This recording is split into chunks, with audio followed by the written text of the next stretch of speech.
everyone, welcome back to the Earthdawn Survival Guide, the podcast for all disciplines, paths, players, and game masters. With your questers, Josh and Dan, I am Dan. I am Josh.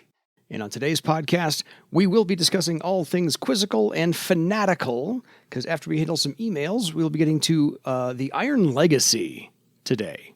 Yeah. And if you have any questions for us about anything you're going to hear, anything you'd like us to talk about, or anything else, by the way, please contact us at edsgpodcast@gmail.com or leave us a voicemail. We'll take those as well, because I believe our first email actually comes in from a guy who left us a voicemail a couple of episodes ago. So this one comes from Chris.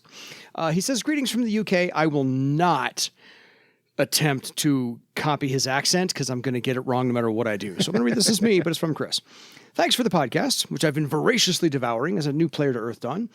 The how would you create an alchemist discipline question has been in my head since it came up, though I wouldn't play one, so I'm sharing with you to get it out of my head. My approach would be to broaden alchemist out to become a knowledgeable expert. Many of the historical famous alchemists, Sir Isaac Newton, were polymaths, with an understanding of a wide range of sciences, often pushing back frontiers on multiples of these.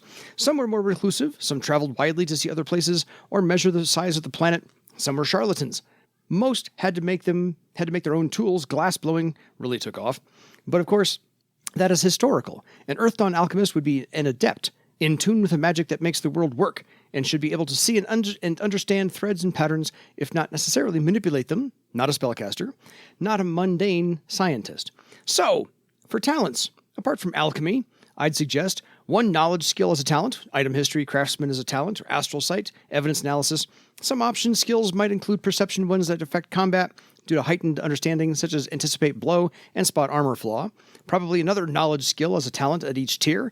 Awareness, arcane mutterings, forgery as a talent, probably a journeyman rather than novice. An ability at probably journeyman would allow spending of karma on any knowledge skill test. I'd add some talents that allow identifying a creature, strengths, or weaknesses, which can be shared with the group as a higher tier talent to reduce the effective enemy defense target, rather than adding combat skills to increase it. Just a few ideas. Clearly, as a person with one session experience in Earthdawn, I'm no expert. Cheers, Chris." Thank you, Chris. I like how you are looking to historical alchemists for inspiration, particularly ones sort of in the Enlightenment era and so forth, the natural philosophers and whatnot.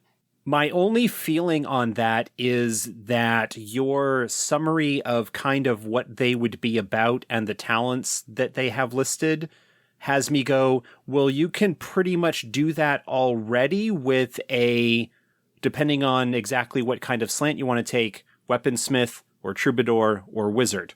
There's nothing in that concept that stands out as being something special or unique that is not covered already by a particular approach to an existing discipline. I mean, yes, maybe you don't want it to be a spellcaster, but weaponsmith or wizard would probably be the top choices that I would have taking that approach to things, with troubadour maybe being kind of a second place. And most of those talents are available as options. So, yeah, I appreciate the thought that people have going into it, but it again comes back to the question of, okay, they get alchemy as a talent, but there's nothing else special that is showing up that screams we need to have its own special thing in order to do this. Yeah, fair enough. But I love your creativity and your passion and your insight. So by all means, keep good thoughts coming. We'll see what else you can come up with. On to email number 2.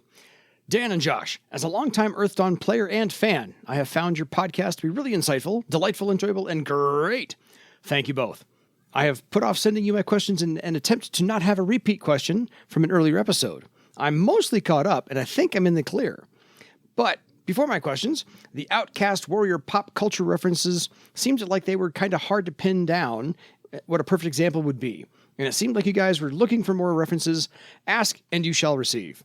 The one I was shouting out at the time was Val Kilmer's Mad Mardigan from Willow. Later, I have not seen that movie in ages. I keep sort of meaning to show it to my kids, but haven't gotten around to it. So I don't remember it well enough to have any take on that. But I'll keep that in mind if we actually do see it. Yeah, I've seen it once and don't recall much about it in the last 30 years. Later, after thinking about it, I came up with these two examples, which probably fit even better. Tom Cruise's Captain Algren from The Last Samurai, and Ashitaka from the animated movie Princess Mononoke. Ashitaka is actually a really, really good one.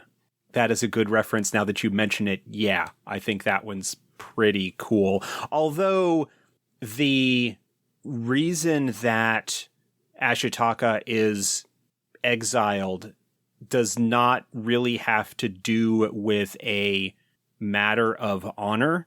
The key part of the outcast warrior is that they are outcast because of that honorable choice that they made.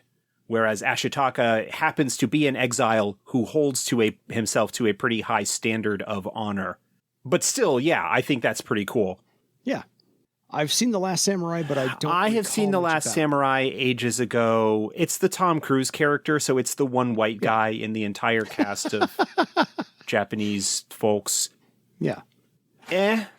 I don't remember the movie well enough for his character to comment on it, but it always feels like, oh, a samurai is such a gimme whenever you start talking about honor and stuff like that, yeah. I don't know. I don't remember enough of the storyline to know whether there's an applicable approach there. Fair. I liked the soundtrack more than the movie, so I bought the soundtrack. But anyway, we'll go on with the rest. Questions.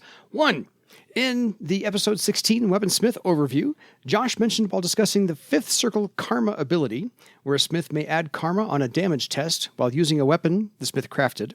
It is often house-ruled or assumed the weaponsmith can still gain this benefit from a weapon they have worked on with forged weapon, which makes total sense, and we now use this rule at our table. Now, the 9th circle discipline ability, Bloodbound Forge. Is it acceptable to play this the same way, allowing the smith to take advantage of this cool ability on weapons and or armor the smith has worked on with forged armor or forged weapon? Yeah, sure. The point of the house ruling is mostly to make it easier to use so that it's an ability that actually has some applicability. And I don't see any reason to not allow that for the 9th circle ability if you're allowing it for the 5th. Yeah, that makes sense. Question number 2. 4th edition made it very clear that it is a very difficult and very rare thing to be able to detect the presence of a horror mark on a name giver. Josh has mentioned a few times the Urupa book is a future or current project of his. In Urupa, the centerpiece of the temple gardens is the legendary blue rose. It is said that the flowers burn with a cold blue light whenever a horror-marked individual approaches it. I sort of figured Josh would be the leading authority to ask, is this still a reliable method to detect a horror mark? No comment. No, let me... Urupa is a current project. It is still in the kind of very early outlining and writing stages. No release date, no idea when it would be out. I hope to have it done so that we can release it sometime next year, maybe sooner, but I don't anticipate that life is going to be kind enough to me to allow that to happen. I've got a pretty cool freelancer that I'm working with, and we're kind of dividing up the writing duties and whatnot, but we don't have much in the way of actual word count down yet. So again, what I would like to have happen and what is actually going to happen are completely different things. Yeah. The legendary blue rose. So we are aware of the blue rose. It is in our outlines. It is in our notes. It is something that we are aware of. My only comment at this point is to actually highlight how it is said that this thing happens. The accuracy of such a detail for a legendary, unique sort of thing remains to be seen, but it is at the moment tied into one of the themes that we're hoping to explore in the book. Fair. Question number 3. The second Circle Illusionist spell, Mind Fog, if an Imgiver were running for their life and the spell was successfully cast upon them, would they come to a complete stop, or would they continue running but not remember why they were running? I would be inclined toward the latter, personally. Okay. Which might make it easy to convince them to stop running while the effect was still in place, but I don't know that I would necessarily have them immediately stop. Gotcha. Follow-up questions. If they do come to a complete stop, being unable to do anything until they have a successful willpower test to break the spell, would they get the cumulative +5 per round bonus due to the adrenaline stress of the situation, even if they are not actually in combat? Yeah, I would be inclined to provide that bonus. That's a really sort of circumstantial situation, but if somebody is really fleeing for their life and they forget the immediate threat, but they still have that physiological response in place, I would imagine that they would be trying to figure out why it is that they are having this heightened response to whatever's going on. Yeah, a little bit of real world in there. Lastly, would there be any way to stop an illusionist from having Mind Fog in an enhanced matrix and cast it on a target round after round in an attempt to CC them through a fight? CC stands for crowd control. Crowd control, thank you, sorry. Also sometimes referred to as stun locking or whatever kind of situation. Just basically casting the spell over and over to make sure that they aren't capable of doing anything. Gotcha. It wasn't up on my vernacular. Technically, Especially the case of a boss fight, he says. Yeah. That just feels cheesy.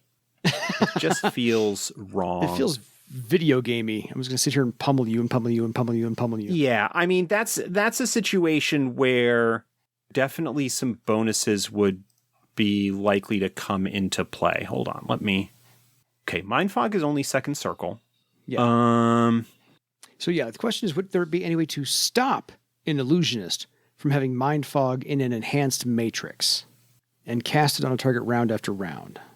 There's nothing that would stop it, but if the idea is to lock down an enemy for a combat, what I would do is rather than have it reset the +5 bonus each time the spell is cast, just have that bonus accumulate. Because you can't have multiple effects of the same spell. Like they don't stack. First off, I would talk and say, hey, this is kind of a degenerate strategy. This is kind of a cheesy strategy. I would approach it from that direction first. But the second thing would be, if that's what you want to do, then that cumulative +5, because each round in combat, the target gains a +5 cumulative bonus to their willpower test to shake off the effect. I would just have that cumulative total just keep ramping up rather than allowing the multiple castings of the spell to basically reset that bonus every round or every other round or whatever the situation was. So first round +5, second round +10, third round and also the spell doesn't prevent the individual from defending themselves, right? Appropriately defending yourself against hooligans is considered a reaction. They might not know why they are being attacked or what the circumstances are, but if they are being attacked, they are able to defend themselves. And I would say that would include casting spells or striking with weapons or whatever. It's not just defensive stuff. Their tactics might change slightly depending on the exact circumstances and where they might not remember exactly why they are doing what they're doing. But if you cast a spell and they forget that and you attack them, then they can fight back. It's not a way to prevent the boss from doing anything to you. Yeah. They're not just stunned and hanging out. Yeah, it's not a stun lock. It doesn't prevent them from doing anything. It just means that they don't remember exactly what it was that they were trying to do. So, yeah, somebody who might be trying to escape would forget why they were trying to escape, right? But they don't forget who they are. You know, they just kind of forget in that moment what's going on. But it doesn't prevent them from, these people are attacking me. I don't understand why. Well, I guess I better defend myself. Fireball, fireball, fireball.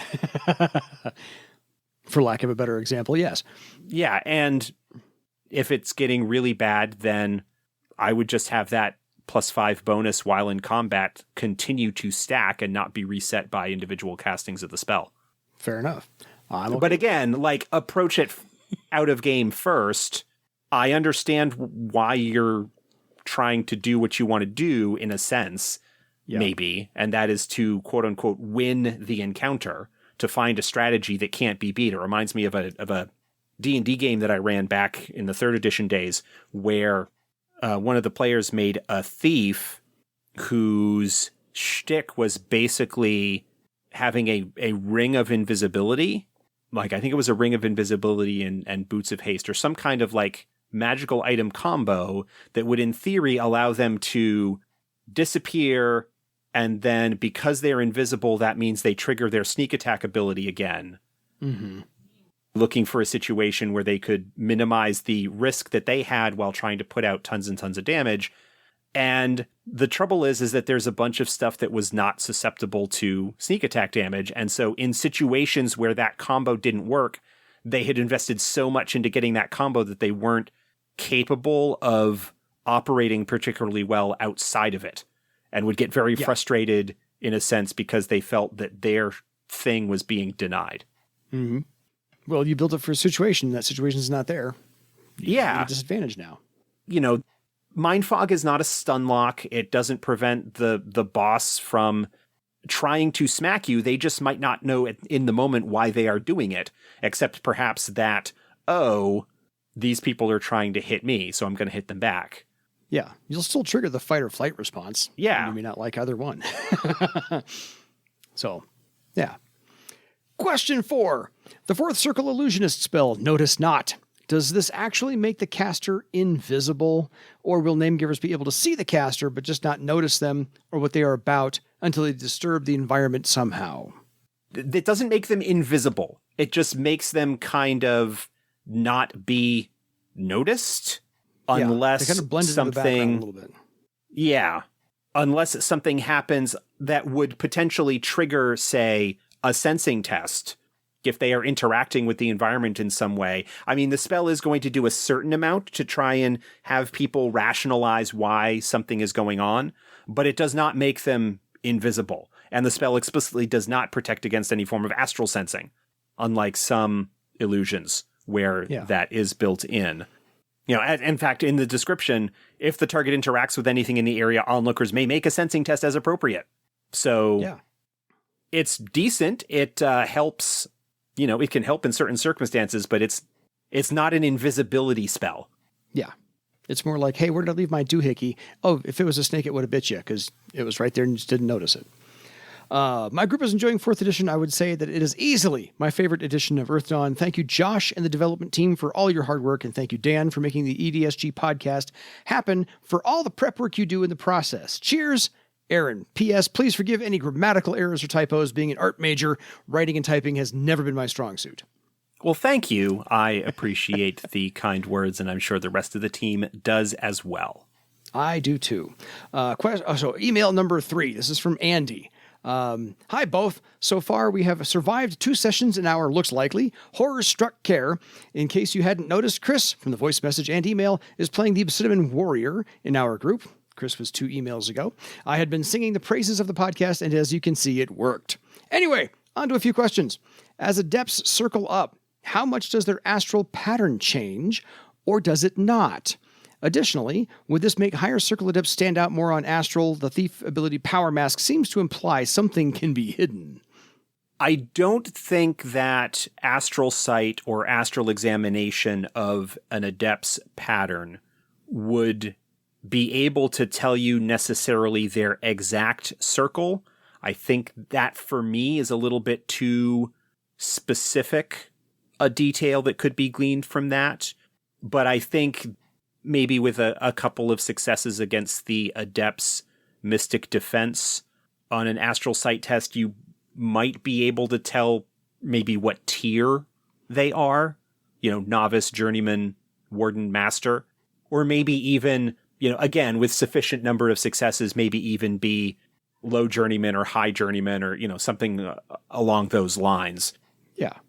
For me, a big part of astral sight and astral sensing has to do with what information is being looked for at the time of the examination and what relevance it might have to the story that is being told at that time. In theory, there is a whole lot of information that could potentially be learned from astral examination given sufficient time to do so, but how much of it is strictly relevant to what is going on at the moment? One of the things that I sort of have in mind is Monster of the Week, for example, which is a Powered by the Apocalypse game that I'm kind of familiar with. I play in a game of it, where there is a move called Investigate a Mystery, and you make a roll, and based on your success, you have a list of questions that you can ask. That's like a list of 5 or 6 questions, like, what kind of creature is it? Where did it go? What is being concealed here? There's a couple of others like that. And that the number of those questions on that list that you can ask are determined by how successful your roll is. If you look at perception tests in, for example, or awareness tests in the Legends of Barsave adventures, or in other adventures as well, there is typically a table that indicates what kind of information you can learn from the scene based on the number of successes that are rolled against the base difficulty number. Examining somebody's pattern as a GM, if you are coming up with the adventure, you need to sort of decide what the clues are and use the success level to maybe provide additional details. I feel like I'm kind of wandering far afield here of the original question now. No. But yeah, generally speaking, a more powerful adept will have a pattern that reflects that greater power, and it would be possible for somebody who understands such things to look at it and kind of come to some conclusions based on their examination, given sufficient time to devote to that. Yeah, fair. But not a quick cursory one-round glance into astral space. Not enough time. Secondly, is there any reason not to use a shield as a magician? I've deliberately avoided initiative penalties, but I can't see a reason I wouldn't use a buckler. Many thanks as ever, Andy. I don't think there's any reason to avoid doing it unless for some reason the spell descriptions, that the motions that are described as part of casting the spell would be not possible with a shield, but I don't see any reason why you couldn't have a buckler to do that. No, there are no discipline-based armor or weapon restrictions at all, so grab that buckler, give yourself a +1 to your physical defense, especially if you're a magician. You generally don't like it when things get up close and personal with you, and giving yourself a little bit of an extra bonus can be handy. I'm playing a group right now with a dwarf elementalist, and he is wearing full plate armor. He absolutely goes last. If he rolls anything higher than a 0 on initiative, we're impressed. One of those things. Last email, and then on to all things fanatical. So, hello, Josh and Dan. This is from Jonathan. Always enjoying the show. I'm very fond of the episodes you do about the secret societies. I'm a longtime fan of Earthdawn, but I never took the time to read about them. Not because I was not interested. I was just postponing for many reasons. So thank you. I can now put my attention to it without much effort. Since January, I started a new campaign where I converted a popular module from D&D. I had fun figuring where to put everything and substituting elements with Barsavian culture. Now the players are nearing the end of the module, and I was wondering how to stretch this setting for further adventures. And then you started making episodes about secret societies. And I have to say, at every episode, I end up with a feeling like, oh yeah, I need to put that in my campaign. I am now overwhelmed by ideas on how to flesh out a bit more my antagonists, so thanks for the hand up. Now here's a question for Josh. Speaking of antagonists, have you ever thought about making paths or things alike for those secret societies and other organizations not really suited for players? Like Exolasher and Bloodwater from the Bloodwood, for instance. Thinking about the Keys of Death, I understand that death cannot grant devotions. But if a path can be formed around simple concepts like postal delivery, it wouldn't be too hard to justify a path for the Keys of Death. Same goes for the Hand of Corruption. I know these things need a lot of development before they can be put into a book. The question is more, did the subject ever happen in conversation at FASA? Thank you, Jonathan. Well, thank you, Jonathan. No, there have not been any discussions of creating paths for antagonist groups like that. From a conceptual standpoint, I absolutely think that it is possible for them to have a path that might grant them some special abilities, but I don't think we would ever see anything published in terms of a full path write-up for them, simply because it's not something that we would want to make available to player characters. Yeah. I can conceptually think of a campaign where you might be playing a member of the Keys of Death or something like that, but it's really atypical, and I don't believe anymore in the idea of having bad guys, having opposition necessarily follow the exact rules that player characters do.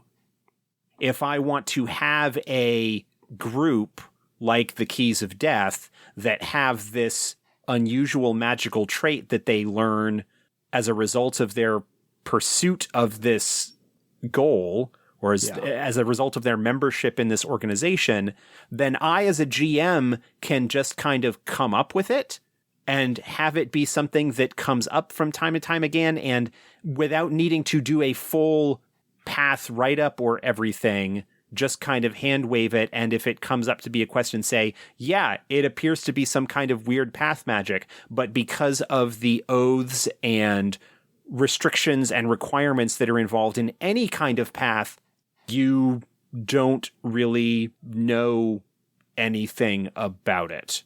Right? You're not able to really learn much about it. If you take a look at Morgan's website, Panda Gaming Grove, there are multiple examples that he's put together on there of adepts statted out similar to the way that we stat out creatures, that rather than have them be a full character write-up with all of the talents and everything that would be available, they have a list of special abilities that behave very similarly to some talents. Generally, this is like for a situation where you wouldn't have them be a full recurring NPC or something like that, where they're just like, they're going to be sort of lackeys who happen to be swordmasters of the bad guy. And so we give them some abilities that make them feel sword mastery, rather than we've got to decide that he is, sixth circle, which means that we've got to decide what all of his optional talents are and blah, blah, blah, blah, blah. Yeah. For a character that's not going to be a long-term antagonist, we don't really care what his thread weaving is. Like, it's not going to matter. No. And I really think that that's the kind of prep that hinders things more for a GM than it does helping. I absolutely understand the need to have sort of stat blocks for opposition that the characters might interact with or fight or whatever, but you don't need to have a full character created for an adept that is potentially going to be just a one-off. Fair enough. Thank you, one and all, for the slew of emails we got, the whole batch of questions and hypotheticals you proposed to Josh. And thank you, Josh, for all the answers, by the way. I don't think I could have come up with anything nearly as poignant as you said. So all at your feet, sir. I'm just co-hosting over here. So with that all out of the way, by the way, folks, one more reminder, if you have any questions for us, edsgpodcast@gmail.com, and we will get back to you when we get a chance. By the way, we did get one more email, but we will not read it on air because it was a group adventuring journal. And it was a lovely read.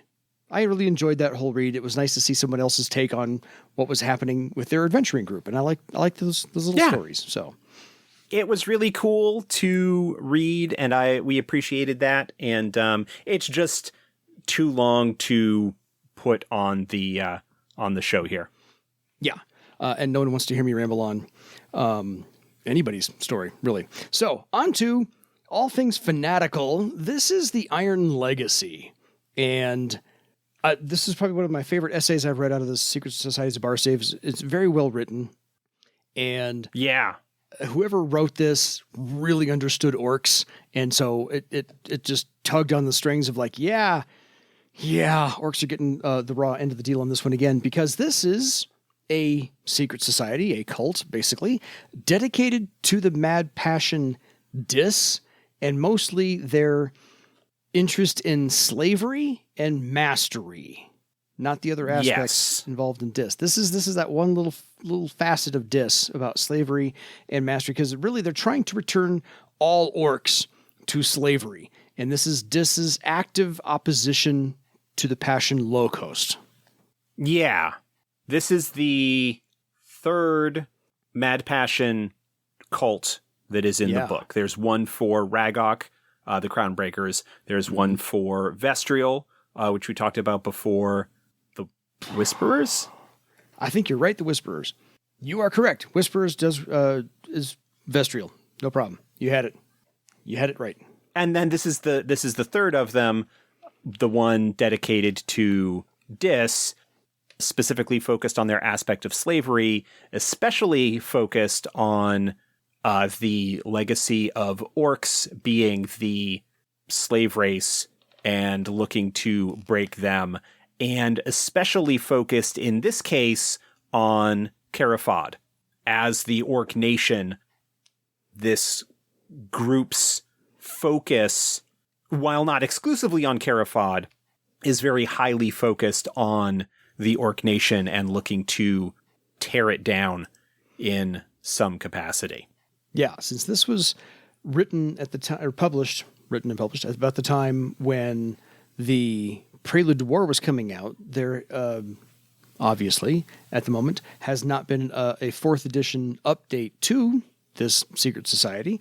But this was around the time that Cara Fahd was getting founded, and mass pilgrimages were being made by orcs of other parts of Barsave in the province to get to Cara Fahd. And so this probably is ripe for the picking for any game master to use to update for their own campaign, now that the timeline's been advanced a little bit, and you can probably throw some more interactions on there. At this time, a little bit back in Earth Dawn's past, this was founded by and is led by a quester of Dis himself, Talyrin, whatever, Kale, and he really, really hates orcs. He wants them all dead or in chains, and his efforts really are, at this point, focused on destroying Cara Fahd. Clearly, with the advance of the timeline, he wasn't entirely successful, but doesn't mean he's stopped trying or that he's dead. So he's using, he's raiding scorcher bands as a kind of a retribution, I think, in my words, not the essay's words, because he was coming out of a kaer that was raided by scorchers, and they were in the full-blown Gahad, and so they were like berserker crazed, and so he really kind of was scarred by that and has not overcome that. And he's hoping to demoralize orcs entirely throughout Barsave, if he can bring down the entire orc nation. So those are his main goals right there. Yeah. This is similar to the Crownbreakers, an organization that is dedicated to a particular goal. And if you've got a campaign that is heavily focused in some way around Cara Fahd or the orcs, they would absolutely be an appropriate antagonist group to bring into play.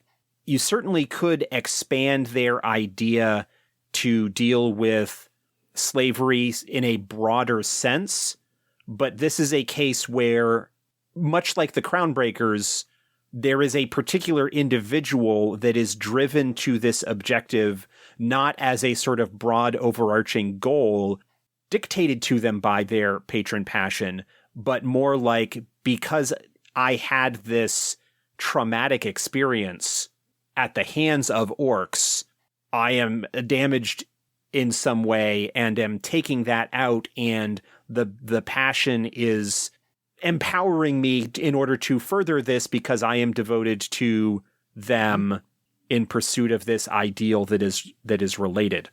And so it is a case of a group that really could be involved either as a major force or just a kind of recurring organization that shows up in any kind of game that revolves around Cara Fahd to some extent. I don't recall now off the top of my head whether they come into play. They do actually. Does the Iron Legacy come into play in Empty Thrones? Oh, no, sorry. There's that whole storyline that takes place down on the border of Cara Fahd and Landis. Well, the Iron Legacy is not listed in the index, but... Yes, okay. One of the NPCs in Empty Thrones, and one who doesn't come into play sort of directly in the events there, but does get mentioned and is used as a potential spoiler or complication or whatever, is affiliated with the Iron Legacy and could cause problems in terms of the overall story of what's going on. The basic premise is that the Iron Legacy is still around and operating. Yeah. Making a reference to the Cara Fahd book, which came out after Secret Societies. Yeah. And kind of goes from there. So when you've got an organization that is devoted to a mad passion, there's no reason for us to have decided that they aren't around anymore. And so they are still around. Yeah. Why take out one of the toys from the sandbox? Right, exactly. So if you are familiar with Prelude to War, this is kind of where the Iron Legacy got its foundation. The beginning of the rise of the Orc Nation here as well. But yes, Talyrin, TalYrin, I like the spelling, no idea how to pronounce it, is also destroying vital supplies of established villages, burning crops, poisoning water, more subjugation methods, famine, thirst, hunger, whatnot. So he's really dedicated to either enslaving orcs or wiping them off the face of the earth. And members of the Iron Legacy are all led by little tiny bands here and there, are led by questers of Dis, but most of them are just, thugs, your typical average bigots. Most members are humans, a couple elves, a few dwarves, very handful of Tiskrang, but you will not find windlings or obsidian involved in the Iron Legacy at all. You also will not find any orcs because the organization is absolutely dedicated against them. Yeah. Also trolls. It's mentioned in the essay, in the game information section, that orcs, obsidian, trolls, and windlings, you will not find any of them among their number. Although you could potentially make a case that you might have an exception that would show up there. Yeah, good luck with that. There are a few adepts, of course, because they'll not just gather farm people and passersby. So every once in a while, somebody might be an adept of some discipline. Doesn't really matter what you want to use. So this is kind of free form, very flexible. As Josh said, you can use it for minor encounters, repeated encounters, major encounters. If you want to put them behind the major plot of something, by all means, they're free to do so. One of Talyrin Kale's favorite tactics is to fly scorcher colors so that they can so that the victims, any left alive, would blame Cara Fahd and or orc scorcher bands to increase the hatred, therefore, of orcs. So it's kind of the deceptive part to his tactics. Yeah. Again, sort of minor spoilers for Empty Thrones, because it is a story that revolves around the tensions on the Cara Fahd Landis border. The operations of the Iron Legacy in that area are mainly intended to continue to inflame the tensions between those groups and, again, potentially cause problems and things like that in terms of how that goes on. Yeah, fair. So this is a pretty straightforward group. They're built on hatred and bigotry. They are dedicated to the mad passion Dis. They are led by questers of Dis, and they gather as many people as they possibly can to increase their ranks. And that's it. It's very sinister. It's not complex. It's pretty, it's cut and dried. There's not much going on here. Unlike some other organizations where you could conceivably come up with a complex reason for why, or have an interesting situation in terms of what's going on. Mystery. The Hand of Corruption, when we talked about them, I talked about how you could have an interesting villain or adversary from that group that has philosophical discussions, perhaps, and might have motivations that on some level are kind of understandable. That's not the case with the Iron Legacy. The Iron Legacy are basically a bunch of, pardon my French, racist shitheads. Yeah, there you go. That are dedicated to either enslaving or eradicating the orcs. They're bad guys, and there's no real question. Their motivations are not complex. I mean, perhaps in some regard... superficial. Yeah. I mean, in some regard, there is perhaps a little bit of tragedy in terms of the background of how they came to be when it comes to Talyrin and how he is motivated to do what he does. One bad experience. Yeah, because of the eradication of the kaer that he was from at the hands of a bunch of shitty orcs. Yeah. But in the end, he's making the choice to do what he is at this point and is perhaps in some way both driving and being driven by the mad passion dis, but he's painting with a broad brush and taking out his anger and grief on a whole bunch of innocent people. Yep. And so it's beyond the point where there's anything potentially redemptive about it, and he's empowering a whole bunch of other awful people to do awful things. Yeah. I wish there were more nuance, but sometimes you just need a blunt instrument. And this is the Iron Legacy is a blunt instrument. They don't need more nuance. No, we have other groups for that. Yeah, potentially. But yeah, this is a group. The Orcs of Earthdawn are wonderful. I love them culturally. I love the story that's involved with them, despite some of the potentially problematic stuff that can come up as a result of the parallels that one might wish to draw between historical whatever. And bringing the Iron Legacy in is likely to make that parallel even more blatant. But again, these are just a bunch of awful people that are empowered by a mad passion and just want to kill and or enslave the people of this nation, and they should be smashed into the dirt. Yeah, like I said, it's sometimes you need the blunt instrument for the story. This is them.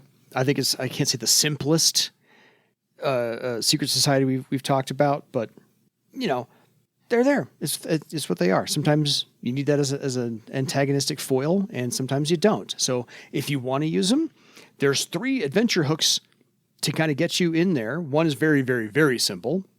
The other 2 have a little bit more nuance to them. But really, they're not going to be the ones that are going to have some major political intrigue behind what they're doing. This is, Talyrin Kale especially, is a blunt object as a character to achieve his means and his ends. Yeah. So with that, folks, we'll kind of wrap this one up, get on to the next one. And otherwise, if you have any questions for us about anything you heard tonight, or again, if this sparks some ideas for you about how you may have used any one of our secret societies in the past, we'd love to hear those tales and read those stories, whether they're meant for air or not, depends upon the length.